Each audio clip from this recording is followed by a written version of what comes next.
Assalamu alaikum wa rahmatullahi wa barakatuh. Welcome to another episode on the Mrs. Elmi group. Today we have Zamzam Ali Abshir with us, and she's going to be talking to us about disability and career and how the path slightly diverges. So, Zamzam, can you please tell us all about yourself? Zamzam, I can't really take it seriously. Yes, we have the same name. We have the same name. How are you? I'm good, alhamdulillah. How are you doing, my love? I'm good, thank you. Thank you for inviting me to this. Okay. You go ahead, take it over. Yeah, okay. I just want to talk about the combination of having a disability and a career together. But first I want to say that I was born profoundly deaf and I have a hearing aid in both ears. And I had to kind of get a lot of support in education starting from young age. But actually, I was 4 years old when my family found out about it. And then that was like a long journey of having to fit in both worlds, where a world where I can fit in with everybody else who have the same disability as me, but also a world of where I have to maintain my culture and my deen at the same time. Yeah. Okay. Can you tell us about the different levels of hearing? Yeah, I wanted to show you. It's a lot easier to show you by using the graph actually. So I'm just going to quickly present that with the presentation. Yeah. You can see there are different levels of hearing, and from here there's something called mild hearing. You can see the numbers on the side, where the lower you go, that means the lower your hearing is, which means the sound is very, very, very loud. But your hearing can't pick on that. So it's very similar to going to spectator for eye test. So you need to have 20/20 vision. It's the same thing with the hearing. Does that make sense? Yeah. So basically, if you can't hear the number from 90 dB or more, that completely makes you a profoundly deaf person. So I see. you need a hearing aid to like make the sound a little bit louder or a lot louder in order for the sound to resonate into your ear. So, but if for most people on average, they are somewhere 20 or lower, which means that they can hear sound as quiet as level 20, if that makes sense. Yeah. Okay. So I'm going to show you the difference between a deaf person and a hearing person, which is on the next slide. Here, you can see the audio graph. And on this side, we can see there is a hearing level for someone who has absolutely no hearing problem, no disability whatsoever. So you can see that the number, you can see a 20 and a 10. That's how quiet the sound is.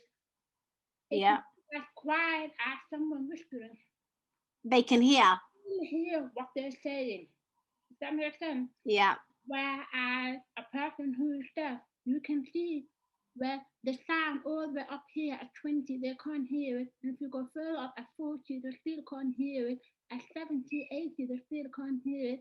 So mine is all the way down to between 110, 120 on the right ear, I think, and below 120 on the left ear. Yeah. Which means one ear is red and the other one. Whenever I go for the hearing assessment at the hospital, there is always the audiologist, because I see the same person every year for the routine check. They crack a joke. They always say, well, at least the good news is your hearing can't get worse. It just stays at the rock bottom and it stays the same. It's just right there at the bottom. There's nothing below. Yeah, it's good to have a sense of humor though, right? If I take off, what did you say? I said the sense of humor helps a bit. Yeah, but if the hearing aid, for me, it helps by 60-70%. It basically is combined with the lip reading. Yeah. So without the hearing aid, I simply can't hear anything at all whatsoever. But for some reason, it's almost like, when you can't see anything, God gives you other senses where you become better at the sense of direction, you become better at the sense of smell or taste, or you become better at hearing because you lost one of your sight. Does that make sense? So your other senses are going to work Yeah, in my case, I've lost my hearing, but my other senses become a lot stronger. Yeah. I trust my instinct a lot more, and I live with a lot more. It's almost like I can guess there's somebody else in the house, and they want to speak to me. I can easily go to that person and say, "What did you say?" And usually it does surprise my family a lot. Like, you're not even very here again. How did you know that I was calling for you? But you can feel it. I can't Yeah. explain what it is, but it's just I can't explain about that how it is. But my registered as profoundly deaf, and I wear hearing aids in both ears, and my hearing gets improved just by wearing hearing aids. And unfortunately, when I look away and you're speaking to me, I can hear that you're talking to me, but I have no idea what you're saying. Okay. It's almost like if you say mouse and house, I can't hear the difference. I see. But by lip reading, I can identify the difference. And if you say cat and hat or flat and map, it doesn't matter how long or short the vowel is, I wouldn't be able to hear the difference if The I was. different. I have to lip read. I have to lip read. But without the hearing aid, I can still communicate with you just 95% perfectly fine without the hearing aid because I lip read. Yeah. Yeah. Mashallah. Now, the different type of the hearing aid, and the one I'm wearing is actually the one that stands out there. Okay, and it's actually interesting enough. It's very very expensive. That like just one hearing aid, the one I'm wearing actually costs anywhere between 2,000 to 2,500 pounds. Just one of them. One of them. Wow. Just one of them, not a pair. Just one of them. It's between 2,000 to 2,500 pounds. And then if you need two, obviously pay nearly 5 grand in total. But that is without the treatment itself, the assessment itself. Yeah. This is where NHS come in. Thank God for the NHS. Yeah. So, but also, the hearing aid do come with their battery. Yeah. And when the battery, I think my hearing aid is absolutely a genius. I absolutely love my hearing aid. It's a genius. I have actually referred my hearing aid as a third person. Does that make sense? Because Yeah. when I'm watching TV, it doesn't have a volume where I can control it. I don't have that. When I'm watching TV and the TV somehow is too loud, automatically the volume goes down. It adjusts itself. It affects by itself. Yeah, Mashallah. by itself. But if it's too quiet, which becomes a big issue in this house, whereas if I'm watching a movie with my daughter and the volume is at 13, 14, which is quite low. Yeah. The problem is my hearing and believe she can't hear. We need to help her, so they make it louder. I see. Without having to turn the volume of the TV up. Basically, yeah. That's fantastic. Half an hour into the movie, I'm thinking the movie is too loud. And I'm telling my daughter to put the volume down. Oh my God. That makes sense. So Yeah. you realize actually no, it's at 13 or 12. It's not even that loud. So I have Yeah. to let go. But I know I'm fully aware of how my hearing aid can pick sound from far away. Yeah.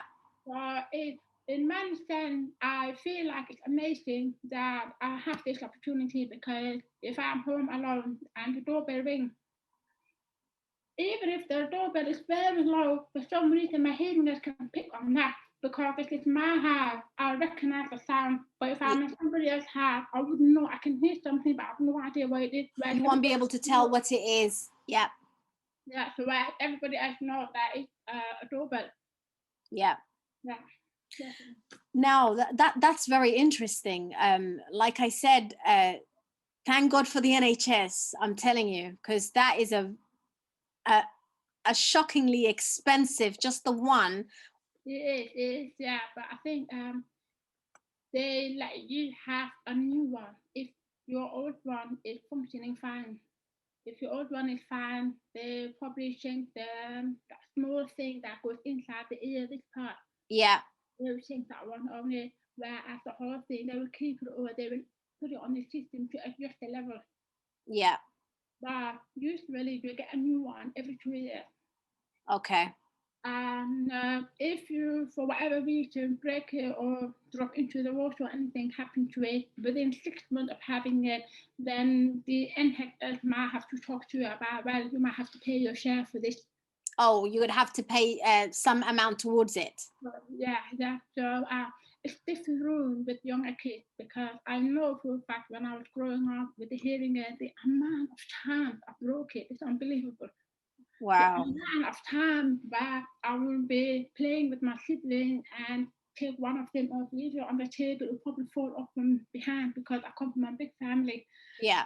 Or probably fall behind the TV or behind the spec or whatever it is. Sometimes I fall asleep with the hearing aid. You're not supposed to sleep with it. And then what happens is the middle part kind of bends and it breaks. Yeah. So there have been so many times where I've had to like get Have it. it replaced. Yeah, I've noticed that kids get away with it. I just don't. Oh dear. That's the price we have to pay.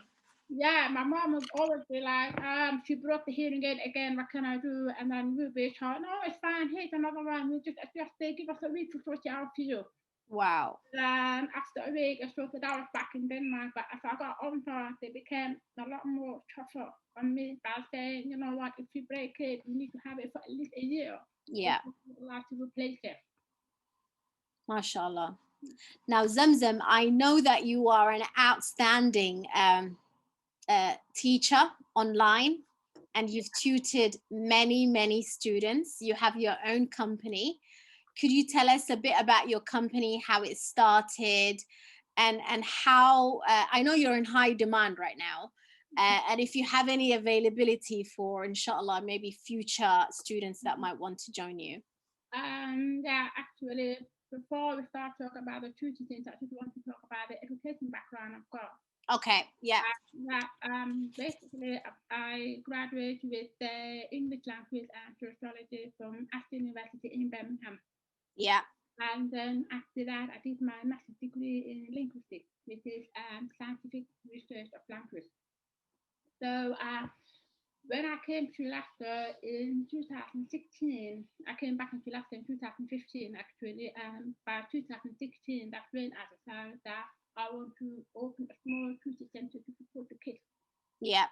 And I started in Leicester, and basically the classroom are very small, and it's literally each group, like from year 2 to year 3, will be in one group. I will have maximum 6 kids, 5 to 6 kids, because I believe in quality. Yeah. I believe in the fact that I need to put a lot of effort to make sure that they understand what they're supposed to do and they're not struggling in school anymore. So it's all about step by step. And then I've got from year 4 and year 5 and year 6 in the same group, or year 4 on their own.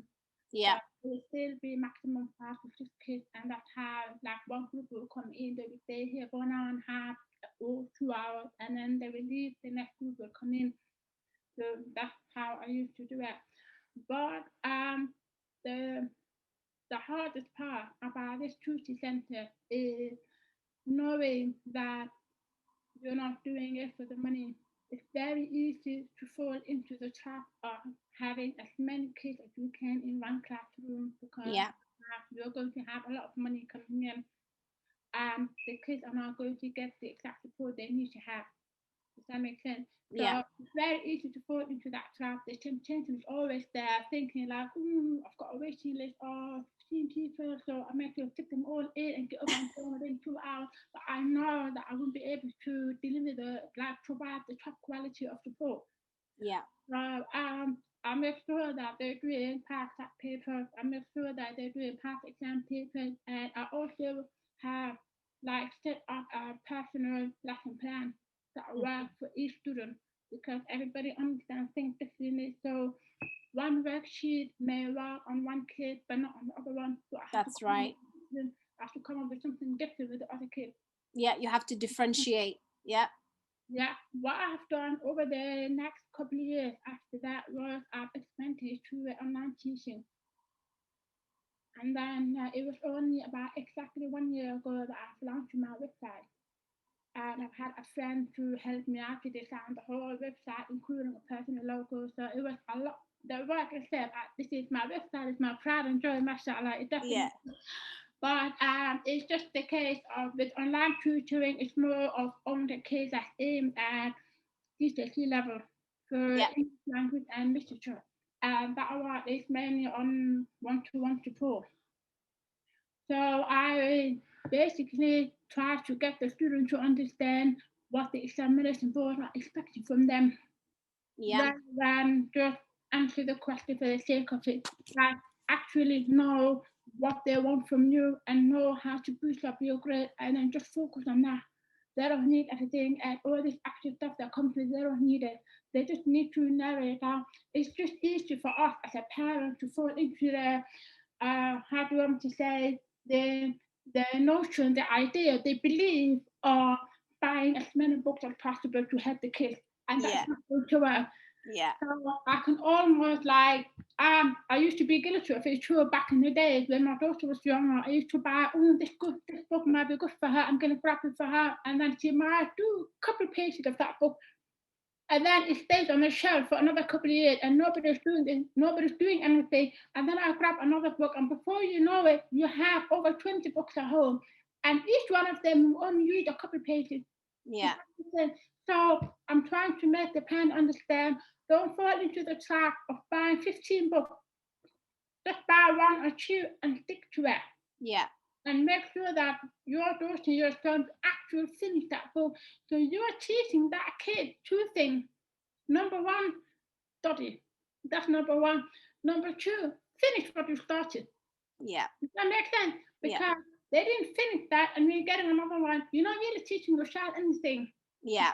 Then your child will just learn that, okay, I can't really do this chord. I'm just going to drop out. Let me do this chord. It's just it's a dominant effect. So Yeah. it's very important to kind of know exactly what your kid needs. That's it. Just find out what your child needs and then get the right material to go with it. Anything extra, don't worry about them. Does that make sense? Yeah. Now, what tips would you give parents to prepare for to support their child for GCSEs? I mean, I know this year the exams are cancelled, but what tips would you give to the future GCSE students once this Corona thing is over? I'm going to, that's actually a very good question. I'm going to focus on the GCSE level because the tip that I provide is very different from the one for primary school level and then the secondary school level. So what I'm going to do is I'm going to focus on the GCSE level, which is from year 9 and above. Now, year 9, technically, I'm not doing GCSE, but they're preparing for GCSE. So it's very important that they start from year 9 at home to kind of study the right material. So, first of all, it's very important that you are aware of what examination board your kid is with. I will dig deeper into it about the examination board later on, but there are about 4 or 5 examination boards in the UK. I can't speak for other countries, but I'm also aware that other countries like Qatar or different places of Africa or even there are some part in Somalia or Somaliland where they are following the British education system. Is that the one that's called IGCSE? That they actually are, yeah, because I Yeah. think a couple of Amman students who live in Qatar or they live in Kuwait where they're following the British education system, where Yeah. they actually do the UK examination board. Yeah. So if you know what examination board your child is with, then you know exactly what your child should have asked for. But if you Sure. don't know, a lot of people seem to think that all their kids are doing exactly the same paper, or they seem to think that this year's exam paper is going to be different from next year or last year's exam paper. They're not, they're exactly the same question. They're exactly the same question. The question one in AQ exam paper, they will ask you the same question 10 years ago, 9 years ago, and the next 10 years says it's the same question. Nothing's going to change. So all you have to do is know what examination board you're with and then stick with it and revise. So in some cases, some kids, they will do AQA with literature and then Edison with language, or the other way around. Or some kids, they will do AQA in both literature and language. And this also applies to math, English, science, history, whatever it is. So you have to know what examination board you are with. Of course. The second one is get hold of the literature list. I have this. I don't know how to explain it. With literature, is your kid, your or the GCSE student. I'm only going to represent the UK education system. I can't speak for other countries, but I know that in the UK, just English alone, your child will do 4 exams in English, just English alone. Okay? And that is paper 1 literature, paper 2 literature, and then paper 1 language, paper 2 language. Each of those exams is 2 hours and 15 minutes long. Each is 2 hours long, or 2 hours and 15 minutes, or 1 hour and 45 minutes. Oh, I can't remember. I've done my GCSEs donkeys years ago. Basically, yeah, I can show you examples later, but this is where a lot of parents are not aware of it, and that's where the literature comes in, because if you're doing Shakespeare text, that means you're either doing Romeo and Juliet or you're doing Macbeth. You need to know it now from year 9. If you don't know it, you can actually indirectly get it from the teacher directly. You can ask for it, just ask and say, do you know what the literature list is going to be next year? Are they going to do Macbeth or Romeo and Juliet for year 10? GCSE, are they going to do the English teacher has said, will tell you. Does that make sense? The English teacher has said, will tell you. Just because if you have 2 kids, that's another classic mistake a lot of parents are doing is if you have 2 kids, one in year 10 and one in year 11, so you're looking at the one in year 11 who's doing Macbeth for her GCSE, automatically the mom expecting that the second one is also going to do Macbeth, but that's not the case. That's not the case. There's so many times where one sibling is doing Macbeth, the next sibling is doing Romeo and Juliet. Yeah, so they change it around. Yes, definitely, yeah. So now you also need to know what poetry you're with, whether you're doing power conflict or you're doing love and relationship. And unfortunately, you'll be asked to memorize most of the poem. Yeah. So why not start early? So memorizing the poem, understanding the poem, analyzing the poem, and practice the part exam question. Mm-hmm. And that is how you get easy marks, okay? The third tip is get the right one. The right revision material. So remember I said earlier, don't buy all this fancy books. They put it on advertisement, don't get it. Yeah. I've noticed a lot of parents are getting one of those revision flashcards. Yeah. Okay, you look guilty for some reason. No, because I don't know. I think they just look bright and maybe like a bite-size information for the children to keep in their mind a bit longer, but it's just a waste of money, I think. It is. You're better off creating your own. Yeah. 100%. And I have a daughter who's doing her GCSE this year. She's in year 10. Yeah. I have like walked past the Brewhead Smith and Rochester and any bookstore with revision gospel. I have literally like she will look at those revision flashcards and she will say, "Oh, mommy, this is nice." And I'm looking at the price, £10. Nope, you can make your own. Nope, absolutely not, because I know it's not going to learn anything from it. Yeah. Make your own. Get those colourful revision flashcards. Colourful ones that's blank and it's £4 and there's 100 cards in there. And then make your own and split them up in colour. Split them up. You can have one for science, one for English, whatever. But do not buy the ready-made one. Best believe they will be on the shelf collecting stuff. And if you use it, it's not going to sink in. So it doesn't work. Kids have to create their own. Create your own revision flashcard. Create your own revision map. The base where you can draw pictures on it. Make your own notes in your notebook.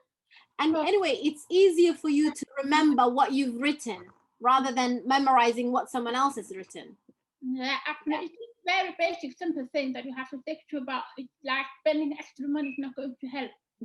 It's not going to help. So they look attractive. That's why they look very attractive. Yeah. The next one is past exam papers. I am a fan of exam papers. I have written it because some of my online students are only in year 9. Yeah. And what I have done with them is I start off with language. and I get them to practice the basics first, get the basics covered, make sure they understand the language features, make sure they know how to analyze by using random newspaper, look at the way the journalist is doing this way, why is the journalist writing emotive language or that. All of that is my way of getting them to prepare for the actual exam paper. Mm-hmm. And then from year nine, I have the most amazing success stories from many of my students. When I get them in year nine, I get so excited about it because I feel like I've got 2 years, the next 2 years of you getting to 11, and I'm going to brainwash you to a point where you will actually apply for English as one of your A-level. Oh, wow. So what happens is that student will do hard exam papers from year nine, even though the school haven't shown them that. Yeah. And what happened is when they do so many exam papers every single week with me, we online, by the time they start in year 10, the school start introducing the exam paper. Yeah. But because they've seen it before and they're doing a really good job out of it, they automatically get a very high predicted grade. Yeah. Does that make sense? They'll be predicted higher grade. Yeah. Yeah. So my point is a lot of parents, they tend to assume that, year 9 he doesn't need it, I'll wait till year 11. And when I get them in year 11, it's so hard because the two things I have to work on. Number one, get rid of their bad habit. Yeah. Like you develop a bad habit of writing. I need to get rid of that. And then number two, show them how to do it correctly. Mm-hmm. And then finally, we start doing the exam papers, and by then the exam's around the corner. You see what I mean? So you Yeah. don't have time. So I believe that do pass exam question. What I love about the revision guide book is that one of the questions, like one revision guide book, they have about 20 or 16 or 18 or 22 pass exam questions. Yeah. That's the revision guide book. And at least one of them with guarantee will come up in the exam. One of them, yes. Because like I said before at the beginning, they recycle the question every year. Really? They recycle the question. So if you're doing an exam on inspector code, Yeah. the guide book had about 18 or 22 exam questions. I can introduce, you do all of these questions throughout the whole year, and the following year, we do start all over again, we'll start all over again, okay? Yeah. And what happens is the exam paper itself, if they do it, it happens so many times with my students where I'm telling them, oh, okay, today you've been writing on inspector code the past 2 weeks, and I'm going to test you. So I'm going to bring in the exam paper. And here's me going an extra mile trying to find the hardest question I can. And I'll send it to them and I will say to them, your time starts now. They will look at it and they will say, is it a joke? I've done this question before. And I say, yeah, I know you have. I don't care. You still have to do it. They will do it and they will do it beautifully. Funny enough, the following week, when they have a mock exam, I remember one of my students told me 2 years ago, I felt like the girl said to me, Habo, I felt like it was a prank. I felt like that one of you is going to jump out and say a prank at me because this is a question I did with you last night. And I had that in my mock exam. It's exactly the same question, word for word. Look at that. What she did was she did the full effort and she felt like, have I done it properly? I said, a prank. What if I didn't listen to what if I didn't read the question properly? Mm-hmm. So I'm telling you, do a past exam question on the revision guide book, all of it. Yeah. So once you have studied the material, once you know what you're doing, you do the exam question and you stick to it. Good. Okay? Excellent. Now, have a realistic timetable. Okay, I have seen some parents that when they start to sign their kids up with me for the tuition center. Now, remember I said from the beginning, I constantly have to remind myself, don't get into it for the sake of money. Do it because we want to improve the quality of other people's children's education. Mm-hmm. So there are some families who want to sign their kids up and they will say to me, money is not an issue. I want my son to have it 4 times a week. 4 times a week? Yeah, or 3 times a week. I have to put on hold and say, no, that's not how it works. Because what you're doing is information overload. That's overwhelming for the child. Yes, yeah. So they're expecting, a lot of parents are expecting their kids to sit there and study 24/7. It doesn't, it doesn't work. Just create a timetable, do a little bit in the morning, let them have a bit of space during the day, do a little bit in the afternoon, do a little bit in the evening. But for them to study 12 hours straight or 6 hours straight, it's very hard to get the grade that you're asking for, because you are increasing the anxiety level. And it's harder to remember things. It's harder for you to actually understand the test. And most of all, it's so hard to enjoy it. Yeah. So if you do it slowly, you find a way to enjoy it. You find a way to find some of the text interesting. I've had students who said to me, "Oh, this poem is so interesting," because I only have them once a week. So every child that I'm working with, the maximum I allow is twice a week. Yeah.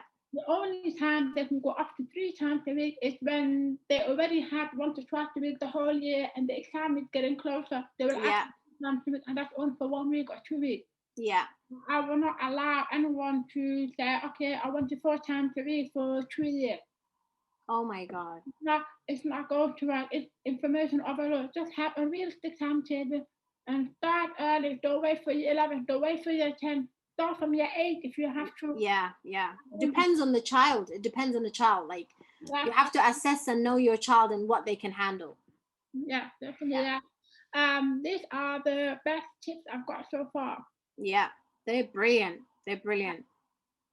Okay, so can we go on to about your journey now? Is that okay? Yeah. So I'd like to know about your education that you received back in Denmark. You said you were born in Denmark. Faces, when you came to the UK, the difference, and how you studied, basically. Actually, there is a difference. So just to clarify, I was actually born in Somalia. Oh, okay. Sorry, my bad. Yeah, but I came to Denmark when I was about 2. Yeah.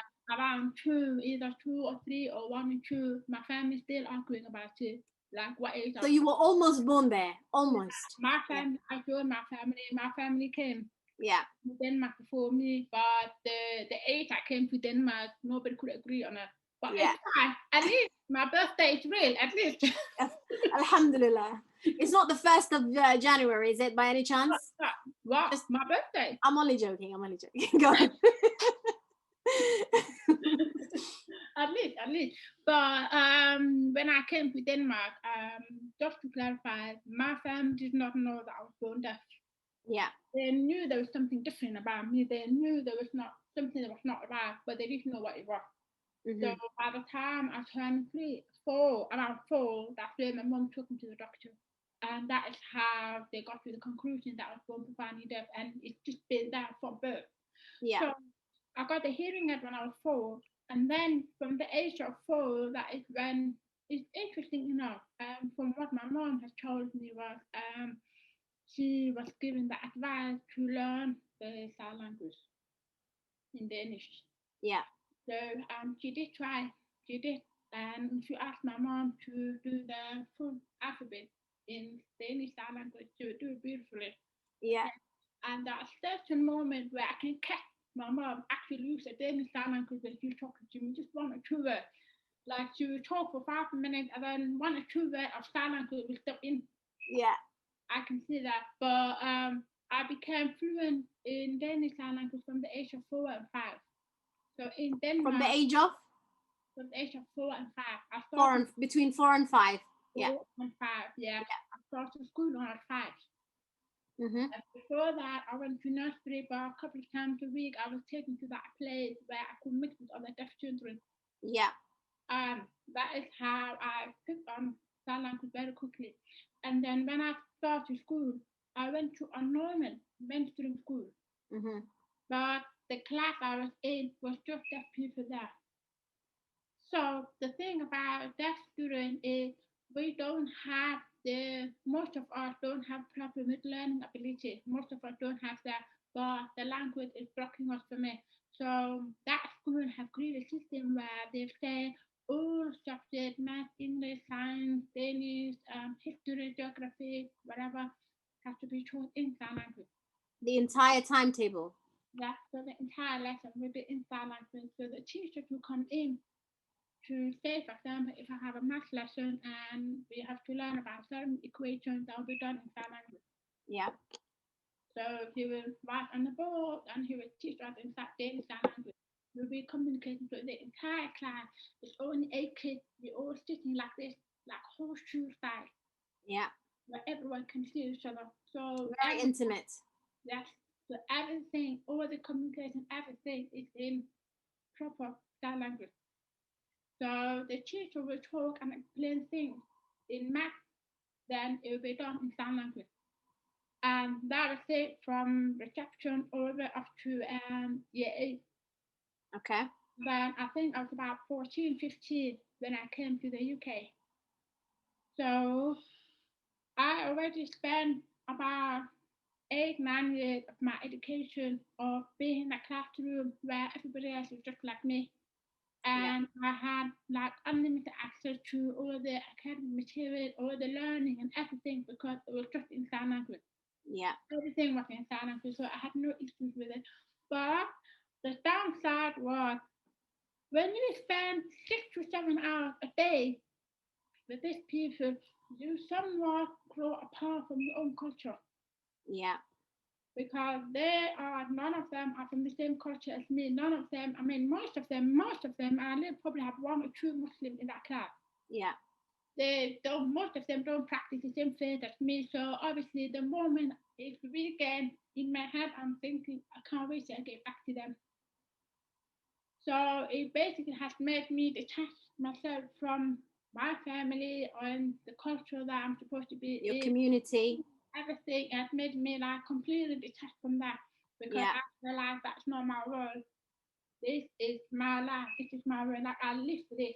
Yeah. So we came to UK in 2000. Mm-hmm. And I went to a school.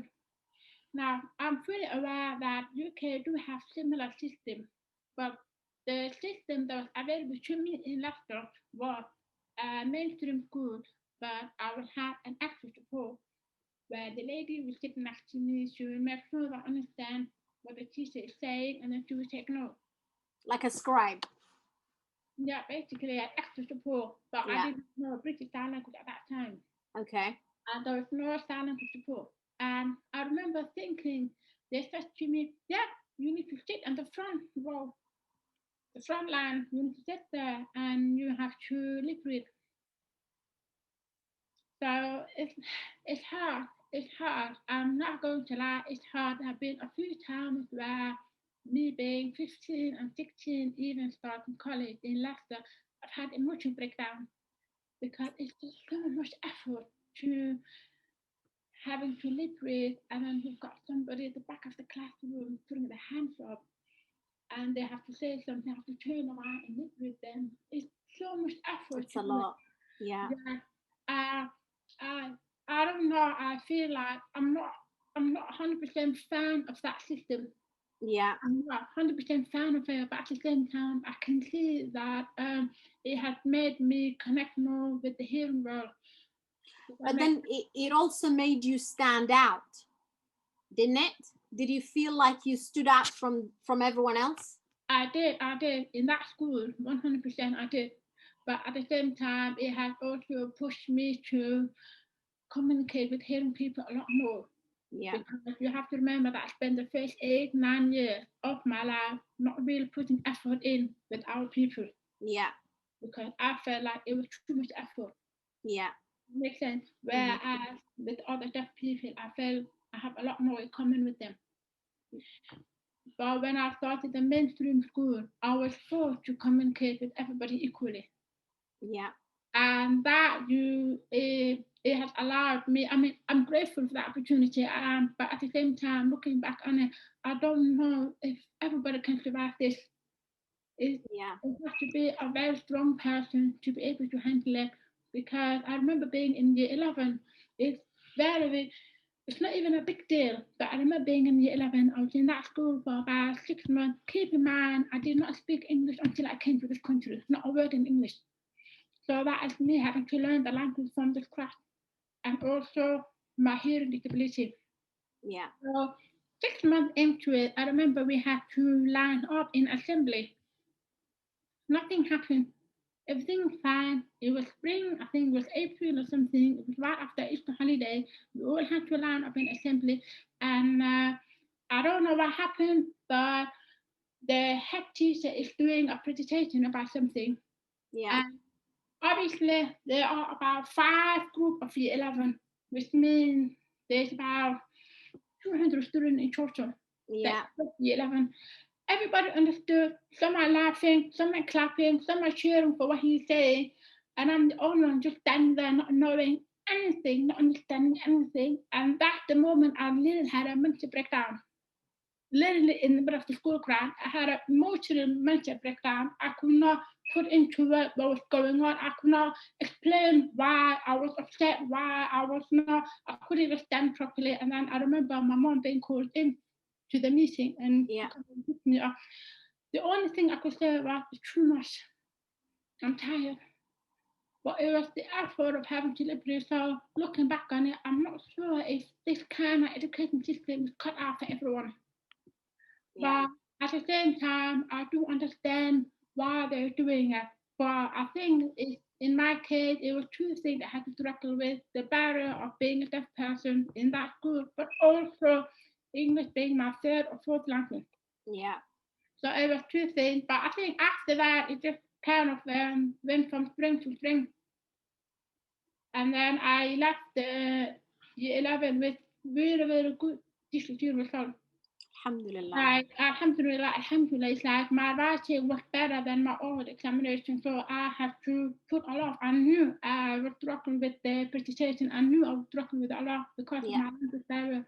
So I decided to kind of put a lot of effort into my writing, make sure that all my writing was of 8-star quality. Yeah. Like grade 8 quality, and then my presentation could be grade C or grade B if I was lucky. But it will match. Even Yeah. a bit, and Yeah. then this grade would kind of push up this one by 40%, and I had to Yeah. make sure that my coursework was an A-star Yeah. because my coursework could push up all my grade by 40%. And that is how I left the school with the B's and A's. Yeah. My teachers say, Alhamdulillah, Alhamdulillah, I can't complain, Alhamdulillah. But it's a big difference. I remember when I had to go to college, and that is when I discovered that the sign language was translators available. Mm-hmm. But it's only available to those people who understand British Sign Language. And I didn't. I knew Oh. any sign language. So I decided to go to evening classes and learn British Sign Language. It's very interesting.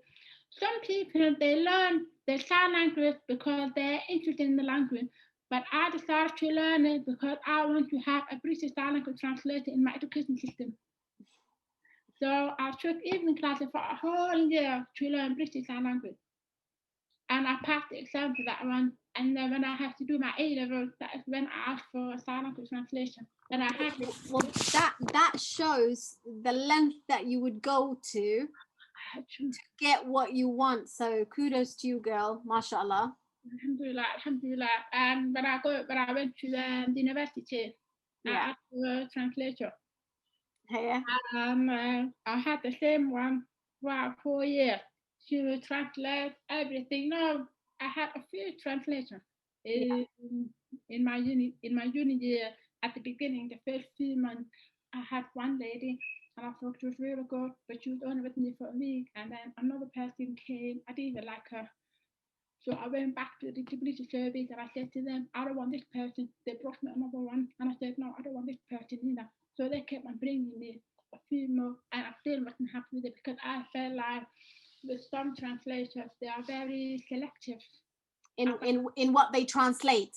Yeah, what they want to translate. So sometimes I could hear there's a conversation going on the other end of the classroom, but I want to know what they're talking about. Yeah. Yeah. And she would be like, oh, don't worry about it. It's not important. But who made her the yeah, I to need decide? to know. I want to know. I feel like you are here for me. You're not here for Yeah. me. So I remember when she came back, I went to my disability service. They're the ones who decide the timetable. They fix the timetable. I asked them to fix my timetable with her. Mm-hmm. That makes sense. So her timetable, I basically fill all my hours with her in her timetable. I want her on full-time basis. Yeah. They asked if she was okay with it. She said that's absolutely fine. I had her the entire 4 years at Aston University. She translates everything for me. You can literally have two girls behind us gossiping. She translates for me. She doesn't care. She translates everything, like everything that you are able to hear, but I'm not. I Yeah. had the opportunity to hear, and she became my ear throughout the whole 4 years at uni. She became my ear. But it's up to you to decide, though, isn't it? It's up to you as Zamzam to decide what you want to hear, what you don't want to hear. It shouldn't be up to the translator. Basically, yeah, but she translates everything. And I remember, like, sometimes I'll sit in the lecture, concentrating on my work, and then she would tap me on my shoulder and she would say, there are people behind us having a conversation. Do you want to know what they're talking about?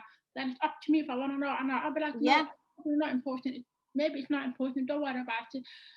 The reason why I feel like it has to be up to me is not because I want to know what every single thing that everyone's talking about, but you have to understand if you're sitting in a classroom and you hear two people behind you talking about our opportunity presentation that is coming up. Yeah. But you may have missed it from the last lesson. And that's how you grab that information. So we are, for everybody as we can hear, they get a lot of information by accident. Yeah. By accident information that you are getting, I never get them. They never come to me. Yeah. Makes sense. And that translator she has been amazing. And I remember even for my graduation, she showed up. She was MashaAllah. She was there for my graduation to translate everything these people had to say in my graduation. Does that make sense? Yeah. And the only time where she was not next to me was when I had to get up on the stage to collect my your fake scroll. And interesting enough, when I have to come back downstairs, she got off her skis to stand on the other side. And she carried on translating whatever they were saying just to make sure that I was looking at her. MashaAllah, tabarakallah. So I felt like with her, I didn't miss out anything at all.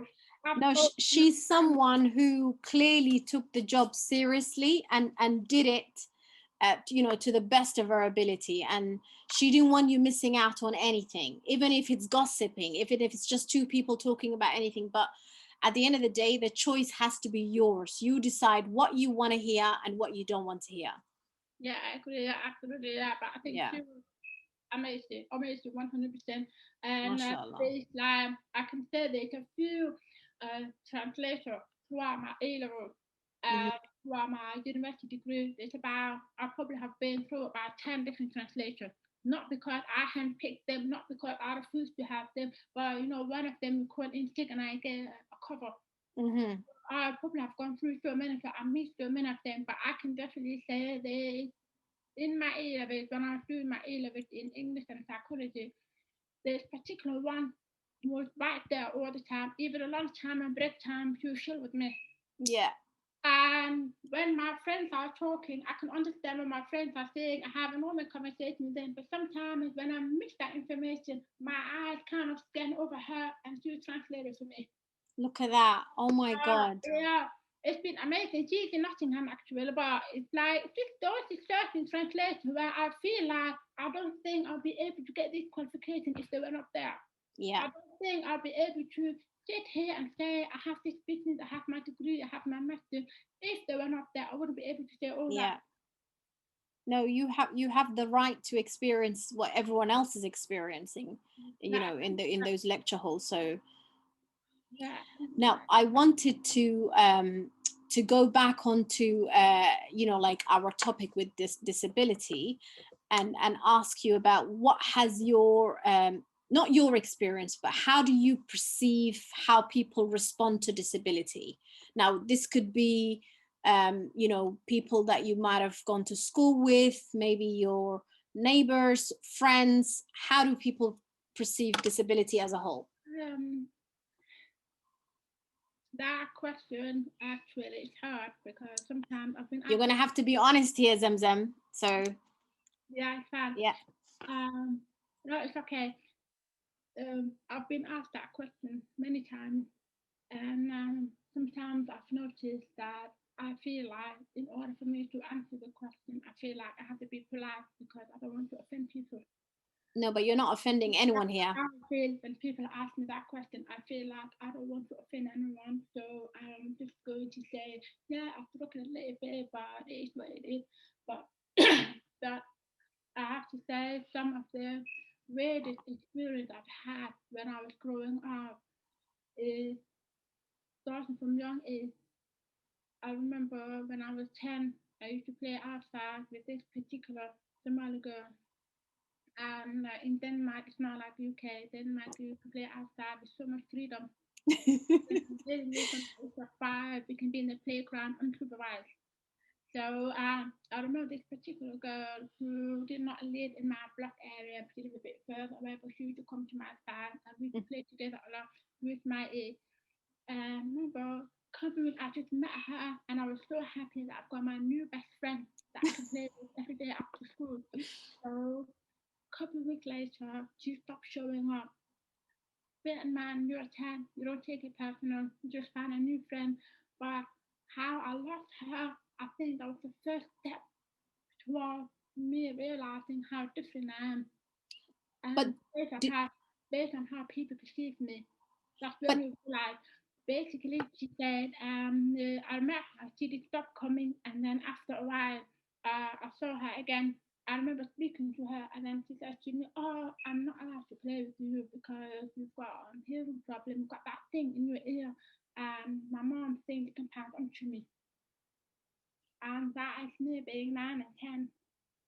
So I remember looking at it just for a split second. I believed in her. I really believed in her that what I have, we can pass on to people. So I have to stay back just for a split second, and then I snapped back into myself thinking, no, this is not normal. So I think that was the first step of me realizing that I know I'm different. yeah. And there are different type of people who respond to my disability in very, very different way. There are some who are, they compliment me and they'll be like, oh, I didn't know you had a hearing problem. You can't tell. They will say things like that, which is completely normal. I don't have a problem with it. But I have issues with people who give me backhanded compliments. Yeah. They give me a compliment and insult my intelligence at the same time. And I never know how to respond to that. So, What are some of the things that they might say? for example, oh, I just heard that you have a hearing problem. You're wearing hearing aids. It's amazing that you managed to finish school. Oh, oh, I didn't know you were allowed to drive. I'm so proud you were able to drive. You know, it's little things like that. They as if they're impressed with the most basic things anybody can do, Mm-hmm. and it has nothing to do with your hearing. Yeah. I never know what to say to that, and I'm thinking, part of me kind of wants to sit there and correct them and educate them. The other part of me, I just feel like, you know, there are different levels of intelligence. So I really don't have time to go down to their level and explain things to them. Does that make sense? Yeah. There are also some who have very, very extreme critique, extreme opinion of any form of disability. So I remember years ago when my daughter was a lot younger, I think she was in reception or year one, Yeah. we used to take her to school quite a lot. So there was an elderly lady, there was an old woman there, not very old, but old enough to be my habrir. Yeah. And she was for some reason told by different people that I'm the daughter of so and so. Okay. And that was added with this girl has a disability, she can't hear properly. So when you speak to her, you have to speak very clear. Okay. She approached me, and at that time, I remember my mom, she went back to Africa for holiday, and she was going back for a longer period of time. Yeah. She said to me, I've heard that your mom went back to Africa. Why did you not let your daughter go with her? In my head, I'm thinking she's maybe referring to my daughter gaining a good experience back home in Africa. So I said, absolutely not, because she's got school, but maybe in the summer holiday. And then this lady said, no, I didn't mean it that way. But I mean, well, because of your thing, your daughter need a better upbringing. Are you basically capable of looking after your daughter? Basically, that's what she meant. No, yes. It frustrates me a lot because I feel like it's very sad, but I feel like even my daughter's aware of it. Like we don't say it out loud. It's almost like we're both aware of it. It's like I have to go an extra mile to prove that I can raise a kid perfectly fine. Yeah. I know it's at the back of her head too. She feels like she needs to be in her best behavior 24/7 because if she goes off the track for 2 seconds, it will be because, well, her mom is deaf, that's right. Yeah, they'll use that as an excuse. Yeah, so it's there. It's in the air. We don't need to say it out loud. It's the first time I've said it out loud. But where do we go from here though? Like, don't you think I don't think everyone who is ignorant means to be ignorant. Maybe they just don't know, and that's how the question comes out of their mouth. But I don't think everyone has a negative perception of disability. Mm-hmm. But sometimes I feel like that one negative kind of it's not supposed to be like this, and it's something that I need to work on. It should not eliminate the good things that people actually say. Yeah. So I feel like that one negative thing kind of has sometimes it has an impact on me for quite a while. Yeah. Well, I'm thinking just because one person said it, I have to keep telling myself that, well, it doesn't reflect on the whole society. That makes sense. It's just one. So don't make a big deal. I have to keep telling myself that over and over again. So just to clarify, the being deaf is not something that I can pass on. It's not. I mean, there's nobody in my family who have a disability. That makes sense. I'm literally the only one. My daughter does not have a disability either. She does not have it. And I remember her being younger. She used to be jealous of me because I had this fancy. She calls it earring. She calls it earring, not hearing aid. Oh. It's so fancy. She wants them too. Oh. So I had to explain it to her that it's because of that and that and that. And she says to me, "Oh, okay. So when I get older, does that mean I can have it?" Oh, how adorable! She really wants to put in her mind. She thinks it's earrings, not hearing aids. Yeah. As she got older, she personally has experienced a few people saying things to her. Yeah. To her mom being deaf. That makes sense. So yeah. I remember when she was in year one, and she felt bad about saying the word deaf. She would call it the D word. Yes, because she's got a few classmates who have like pointed out because I make it so obvious. I make it so obvious that yes, I have a hearing problem. I have to breathe. And at the same time, I don't want to depend on other people. Whenever I have to speak to the school, I want them to call me, I want them to text me. And no, I'm not going to have you call somebody else on my behalf. Yeah. To talk to me about what my daughter needs. You need to speak to me directly. So I make a big deal out of it. Therefore, her school is fully aware that I have a disability. Yeah. So when the kids are older, it's not a big deal. But when they're younger, it just turns into this playground tic-tac. Yeah. Yeah. Not exactly bullying, but they make a comment about it. Yeah, and of course, that would bother her. Yeah. What did you say? No, I said, of course, that would bother her, the little chit chat going on between the children. So for her, it's more of she will come home and she will tell me what she heard in the playground, and I'll have to educate her about it. And I think as she got older, I remember when she was about 9, she she looked at me like while she was doing her homework, and I was like, we just moved back with Nana, we just came back to Leicester from Denmark, and I was helping her with her homework, and then she looked at me, she said, "Oh, actually, I'm proud of you." And then I was looking at her, because she's very sarcastic. Yeah.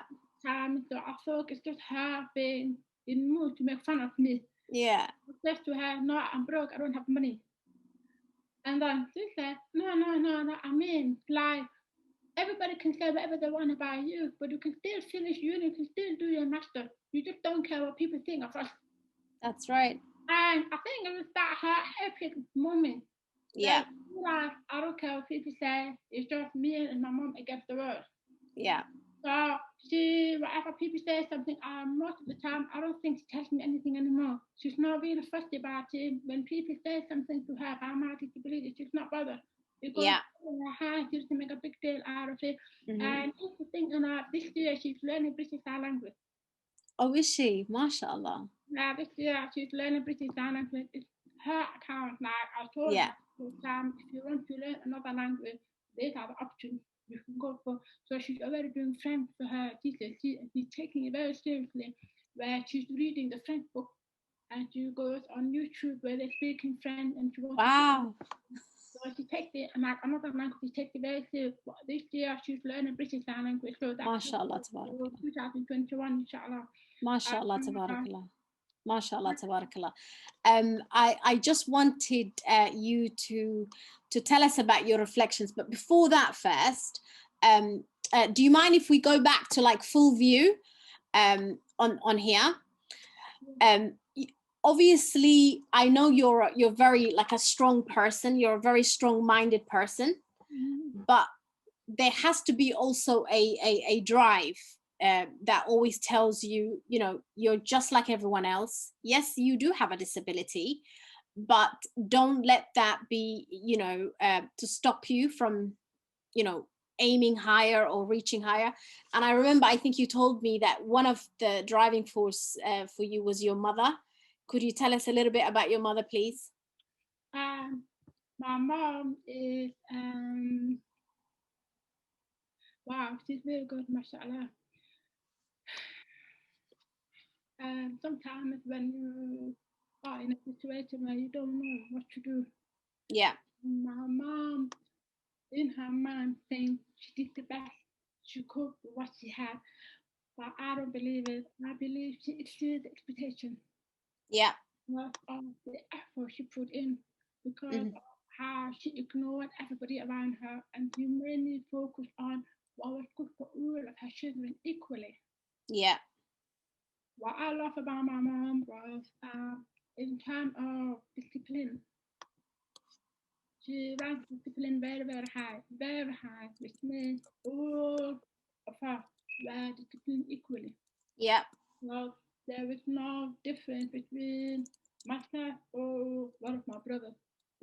Well, the two are all equal. Even today, as an adult, when we talk about our childhood, we can literally compare notes. Like, I think mom was tough on you, or mom was tough on you. We can see she was equally tough on all of us. Now, for that, I'm very grateful, because I feel like my mom did not see that disability. What she saw was, I'm the parent of this person, and I'm going to raise this person to be the best individual and the best outstanding member of the society as I can. That's what my mom did, and I give her absolute credit for that. The other thing that my mom did, I don't think she's aware of the effort she put in. She, in her mind, she thinks she did the best she could, but I feel like she has done far better. She went beyond. Like, for example, when I had to learn the Quran, you have to understand the thing about being deaf is that there's a lot of words that you can't hear, or there's alphabets that you can't hear. So I pronounce some of the words wrong. So in English language, it's okay to pronounce it wrong, but in the Quran, it's not okay. It has to be done properly. So what my mom did was, she used to write it in like alphabet, like she used to spell it out for me. So when you write Bismillah, you write B and then ISMILLA. You to write it out, and then you start sort of have to have you to Yeah. spell it for me. Yeah. And she carried on doing that all the way until I finished. Have to. It's a lot of effort. You have to understand. Yeah. Before you teach your child, you grab the kitab Quran, you write it out. MashaAllah. You have to understand that when you do, most of you are probably thinking, okay, Wallah, I can do that. I can do that. That's fine. Carry on until Hikmah. Yeah. And that's No. when it gets too much. But for my mom, it took a long time for her. Once she's done it, she will write one, for example, she will start with the first surah, Fatiha, and then you do Qul Bibina, Qul Bifalaq, and Qul Wallah. She will do all of that, and then I have about 2 weeks to learn it, and she will make sure that I pronounce it correctly, and I have to recite it after her. Yeah. Whereas with my brothers, it's different. You just give them the kitab, you put the tape on them, and they just replay 3 times and then learn the surah. But that's it. You have to sit next to me throughout the whole process of me learning it. Yeah. And I did that until I got to have to, and that is when I had to learn the Arabic in reading. Oh my God. And then from that, and that alone took me a long time to learn. But I am so grateful that my mom didn't give up, because after that, when we had to come back to the Quran, it was in Arabic. I could open the Kitab and I could read the Quran fluently. Does that make sense? Yeah. And that is how my mom, she carried on with me right until 10th right until 10th. And Yeah. for me, I feel like it's a lot of effort to sit next to me and teach that. And the best part is when my daughter was born and she had to start Dukti, it was easy for me to teach her. Yeah. And I'm not dependent on anyone until you got to the certain age where I feel like I'm too busy. That is when I put her in Dukti. Yeah. My mom has put a lot of effort into it, and she always says like I have come home and complained to my mom about what this person said to me, or what that person said to me, or there have been a few times where I used to get very frustrated with I think people. The way I'm trying to explain, I remember saying that to you when I was speaking to you a while ago. Yeah. Try just try to put yourself in my shoe just for a day or 2 days. Yeah. And try to have a life where you cannot depend on your hearing. Now, think about it. When you're driving, it's so easy for you to pick up the phone call where the phone is connected to the car. Yeah. And you can have a conversation with whoever you want to talk to while you're driving. I'm not able to do that. Everything that I do has to be either video call or text message or email. Everything that I do. Yeah. So when I complain to my mom about that, or when I bring it up or when I talk about it, my mom is amazing, beautifully to come up with a hadith or ayat Quran to explain it to me that this is what Allah has done. I love the fact that she will say there's like her favorite line is always we're not here to make other people happy. We are here to focus on Allah. That's it. MashaAllah. Everything that you do it fi sabilillah. Yeah. You're not doing it for other people. So you came to this world on your own. You're going to leave this world on your own. So these people are not coming with you. So whether you get their approval, it doesn't matter. Whether you get their disapproval, it doesn't matter. They're not taking anything away from you. So you constantly have to remind me that at the end of the day, on the day of judgment, it's going to be you and Allah. Yeah. And that's it. Nobody else. That's it. Nobody else. That's amazing. Yeah, so for me, it's a constant reminder. So every time if I have this moment where I come across certain people that I feel like what they're saying is knocked down my confidence a bit, then I have to remember what my mum used to say, like, you know what, we're not here to make people happy, we're here to make God happy. Leave it to Allah. Tawakkallah, believer, and then focus on what you want to do in this world.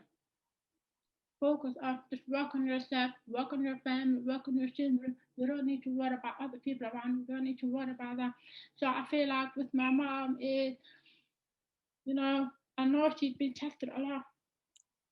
I know, but I feel like she has, I know at the back of her head, back of her mind, she's probably thinking, I did the best I could for my kid, but she doesn't understand. She's done more than the best. She has completely exceeded expectation. I think that moment, I think my mom and I, when it comes to my graduation, we had this eye contact briefly. Yeah. That I felt like, we made it. And my mom is a very tough person. She doesn't cry at all. So my graduation, she cried. And you can see she's trying to hide it. So when I came out with my hand, I think I'm trying to hide it now. Yeah, she was hiding it, my mom. She was hiding it. But we had this moment, when you have this eye contact. Yeah. It's just like, I made it. We got there. Yeah. Don't worry, I'm here. So it was nice. But with my mom is 100%. I think she has exceeded her expectation. She she believed it till now. She believed I did the best I could for my kids. I did the best I could for my kids because my dad passed away when I was 4 years old. So she was left with 4 kids without a father. So I can imagine how hard it was for her. And in her mind, she's like, I'm going to do the best I can and tawakkallah. But I don't think she fully understands how she's done more. She's done a lot more. Does that make sense? Yeah. And I feel like even today, whenever I'm doing something, or whenever I'm praying, or whenever I'm reading the Quran, or whenever I'm listening to a lecture, or whenever I'm studying something and an extra course, or whatever it is, every time I'm doing something, I always tell myself, if it becomes difficult, I remind myself of the fact that how hard it was for my mom to raise me. Yeah. How hard it was for mom to get me here. Does that make sense? All I have to do is just carry on what my mom started. I'm just going to carry on with that. Yeah. Mashallah. Very, very good, mashallah. Mashallah, tabarakallah. No, honestly, oh my God, you've made me a little bit emotional. I did not prepare to cry, Zamzam. Oh, can we go back to the just you and I now? No PowerPoint? Are you able to get rid of the PowerPoint? Say that again. Are you able to get rid of the PowerPoint? Yeah. Just the two of us? To get back, you want to get rid of it? Yeah, just the two of us, yeah. Yeah, that's fine. Yeah. Okay. So I just wanted to let you know, first of all, that I have really enjoyed myself. Okay. And it's a bit weird talking to someone with the same name as me. Okay. But how do you want to end this? What is your takeaway from the conversation that you and I had today?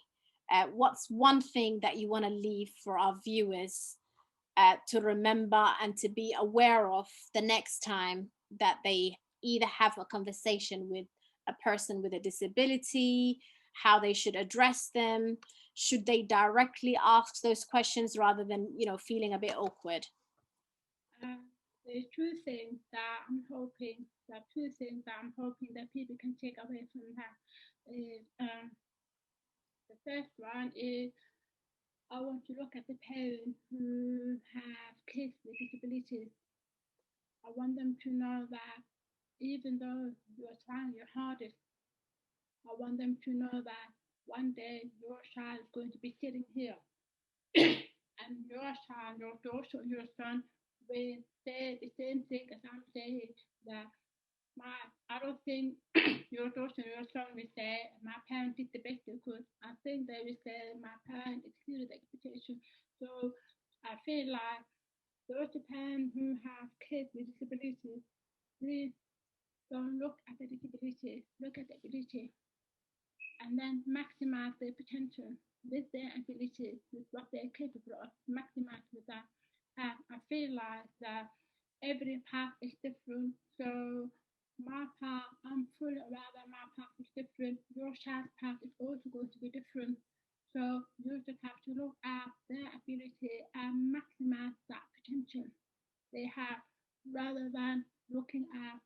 your child can't do. Yeah. So I feel like the parents who have kids with disabilities is every disability is different, so every experience is different. But I'm just going to generalize it. Um, when you maximize your child's potential, your kid himself or herself will feel like the way my mom made me feel like. My mom literally convinced me that I was better than everybody else. And I remember walking around at the age of 10, 11, thinking that I'm better than everyone else. So it gave me that. It's a sense of arrogance, but it also boosts up my confidence. So your child needs that. So you have to keep doing it all the time. That is one thing that I want to take away from this interview. The other thing is how people perceive anyone with disability. Um, if you have some question where you feel like it may or may not offend, I have come across people who've asked me questions that offended me, and part of me is like, okay, maybe they didn't have access to internet. Mm-hmm. But I feel like now that you have access to the internet, do your research. So when you do your research, it's a lot easier to ask more intellectual questions. It's a Yeah. lot easier to ask the questions that actually will educate you further about this disability. And just because the doctor has given this person a diagnosis doesn't mean that this person stops living. So don't give them any sympathy. Yeah. And I'm just hoping that by doing this interview, I'm hoping that everybody else who come across anyone with disability, they will somehow respect them a little bit more. Yeah. Because God, like this is one thing my mom keeps telling me is God only gave that to you because God knows you can handle it. صح. I feel like it made me feel like I'm special. It made me feel like I was different because I feel like what I'm going through, I don't think that 10 of my friends who have a hearing, I don't think they will handle 2 days of what I'm going through. Yeah. Because this became my life. I don't think I'm struggling. I don't believe for one split second today that I'm struggling. I Alhamdulillah. feel like this is my life and this is where God put me. And for that, I'm very grateful for it. And I'll make the most of what I'm able to do. That's what I'll do. But if I remember, there have been a few times I've had this conversation with some friends where I have challenged them. I've said to them, why don't you try 2 days? What I do to me here. Just pretend that every time someone wants to have a conversation with you from the kitchen, don't talk back. Walk to the kitchen and have a conversation with them. And whenever someone calls you by voice call, don't pick up, text them and say, can you call me on video? And when you're driving, don't pick up any phone call. Oh my God. When you do that, you realize that suddenly the other ability, the other senses you have become stronger and have to put a lot more effort into it.